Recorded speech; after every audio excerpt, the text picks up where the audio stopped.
Сега ќе погледнеме припрема и печатење на месечен даночен биланс, кој се повикува од менито фирми, образец МДБ, месечен даночен биланс, и неговиот преглед го добиваме, неговите податоци ги добиваме на екран, со тоа што во горниот дел бираме период и рок за поднесување. Например, ќе ставиме 1.1.2008, 31.12.2008, рок за поднесување 15.1.2008 година, ентер. Понатаму принципот на пополнување се одвива со тоа што ги пополнуваме само оние полиња кои зависат од некои други информации, значи некои други обработки во самата финансова евиденција, а оние суми кои што полиња кои што се суми се пресметуваат автоматски. Например, коефициент на пораст на цените на мало, да речеме 10%, даночна основа имаме, например,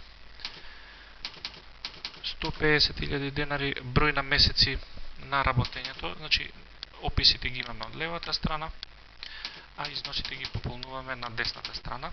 Број на месеци во минатата година, например 10, и веќе забележуваме дека некои од сумите се пресметуваат и пополнуваат автоматски.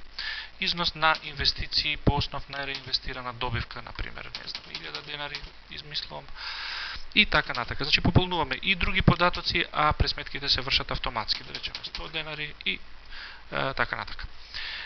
Имаме исто така една корисна опција, доколку сите овие износи ни се веќе претходно пресметани, можеме да го штиклираме опцијата без пресметка и тогаш се исклучени автоматските пресметувања. Значи, како пополнуваме, така програмот ги прифаќа нашите податоци.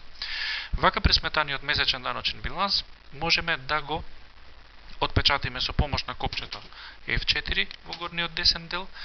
Прво добиваме превју на пополнет образец, како што е пропишано од страна на надлежните институции.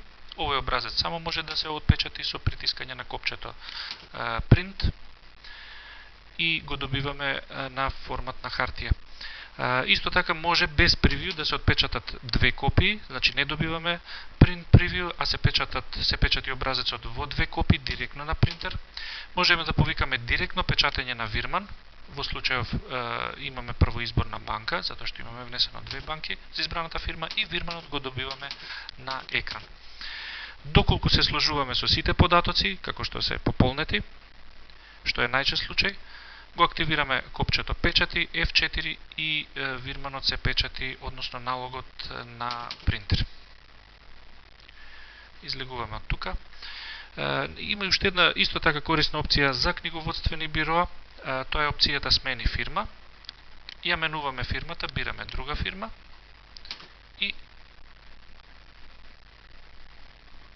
на тој начин се врши промена на генералните податоци на другата фирма. Еве, сега може да забележиме дека и на вирманот оди пробна фирма, на печатењето на образецот е пробна фирма и така натака. Значи, од едно централизирано место изработка на повеќе МДБ образци за повеќе фирми, на кои се води книговодство со програмот.